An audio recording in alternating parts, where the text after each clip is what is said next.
Hey guys, Alex from Square One Review Channel.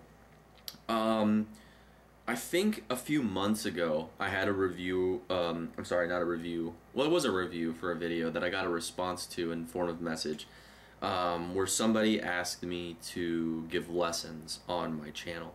My channel is predominantly for reviews, and I want to kind of stick to that, but I like the idea of having viewers and people subscribe, and you know, maybe some people listen to some of the ideas that I have, or that I could provide as somebody that would pass on knowledge.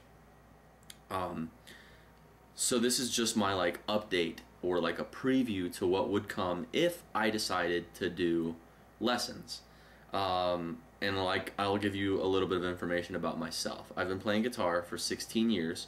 I've had, over the course of those 16 years, one actual instructor whom I attended a classical guitar course for 30 weeks under, and he taught me a lot about guitar playing. His name is Jim McCutcheon, and he works in Ohio on our local NPR radio channels, giving a little bit of information about some classical musicians, and also some, I don't want to get this wrong, I think he does a channel or he's got a spot on the radio for I want to say folk music, or like local folk guitarists and acoustic guitarists, because he's got a lot of friends, including Danny Voris. I don't know if you guys know who Danny Voris is, but locally in Dayton, Ohio, he's a renowned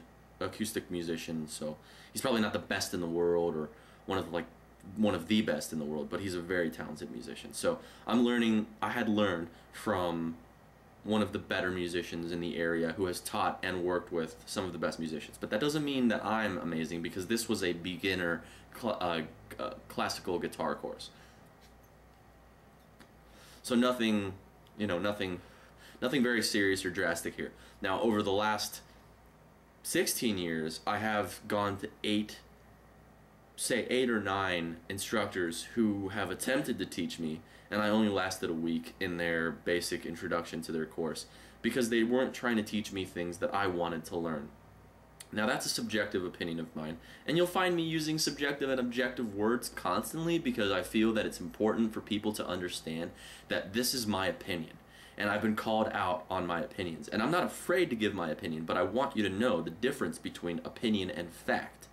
There are no facts when it comes to your perception and your ideas of either A, and to keep to the subject, how to learn how to play guitar, or B, the actual methodology on which you should learn how to play guitar. Like, there are things about guitar playing and music which are objective. Scales, modes, chords, notes, intonation, tuning, string gauges, guitar types, working on tone as far as your guitar, your pickups, the type of strings, your guitar playing, your methodology on using your hands. These things are objective. If I gave lessons, I would not be like, well, that's my opinion. No, this is fact. These are facts. But here's my subjective opinion on how to go about learning these things. So if I were to give lessons, I would basically give you a guide on how to start lessons on your own and how to learn by yourself. Now, if you went to a guitar instructor, they might start off by teaching you how to read music. They might start off by teaching you how to do very basic things, which in my opinion you should not have to pay for. You can go all over the internet and learn a lot of stuff. In fact, I'm probably the worst guitar instructor on the internet, and that's like, being so deprecating to myself, but that's my way of being. But if I'm going to do this, I would love it to have some support and somebody come out and say, hey, yes, I would love to hear you talk about some guitar, because I'm not just going to waste my time and do some sort of like 12 lesson epic video saga and then nobody watch it, you know what I mean? So it would be cool to know that I have somebody watching. Now, the first 3 years of my life when I played guitar, from 13 to about 17, I did it by myself, and there was a method that I did, It was an inadvertent method. It was not like I sat down and said, hey, this is how I'm gonna do it. I just did it. I did it. And after 3 or 4 years of playing, I had reached like this level or that level of playing, you know. I think that to step it up, I did have to take some actual methods that are provided through lessons or were provided to me through what I consider my teacher heroes. Those teacher heroes being Joe Satriani, Steve Vai, Stevie Ray Vaughan, Jimi Hendrix, to name a few, Eric Johnson, John Petrucci.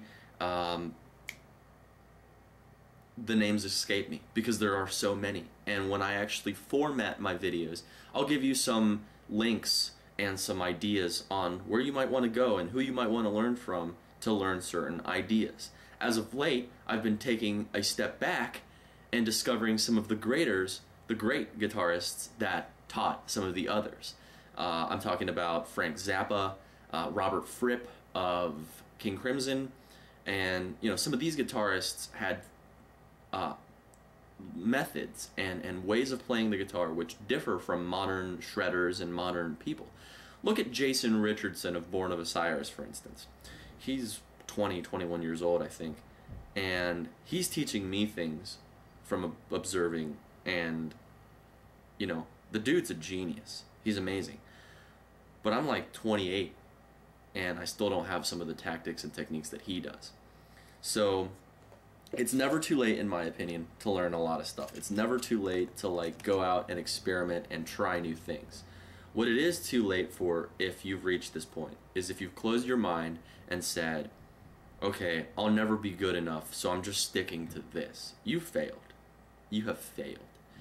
What you need to do is take a step back and identify the basic things that you have missed out on. The basic things. I'm not saying, well, I haven't learned sweep picking my entire life, and that's all I'm missing. No, no, no, no, no. Do you know how to tune properly? That's one of the first things you need to ask yourself. Do you know how to pick up your instrument and be able to recognize, you know, pitch perfect notes by ear and by memory? And then do you know how to use a tuner properly? Do you know the significance and correlation between the notes and what they mean, and how to do alternate tunings and what those mean? Those are important things, because if you don't know that, that's a basic, and that's a basic that you're missing. Do you know where the best sound resonates from on a string and where the best vibration comes from? Those are things you need to consider. If you don't know those are things that I would teach. And the only reason that I would teach those things are passing down of information to see that if somebody else can take what I've learned or what I've taught from what I've learned and make some good of it, then man, like, my musical accolades are mounting. Because I don't necessarily want fame or fortune, which would be amazing to have a career in music, but those would be the greatest things to know, is that somebody learned. So if you're interested, drop me a message, drop me a comment on this video, and I'll start making the lessons. Otherwise, all I can say is, don't stop learning as a musician. Don't stop growing. Don't stop inventing. Don't stop being innovative and discovering things. Get on the internet. Learning how to play guitar is homework. It's dedication. It's practice. It's hours and hours of unrelenting. I have a problem with those words. Unrelenting, relentless. Relentless tackling of information. It's just information. It's just practicing, and it's just hours of dedication. That's all it is. This is Alex, Square One Reviews. Check me out. Comment. Subscribe. Peace.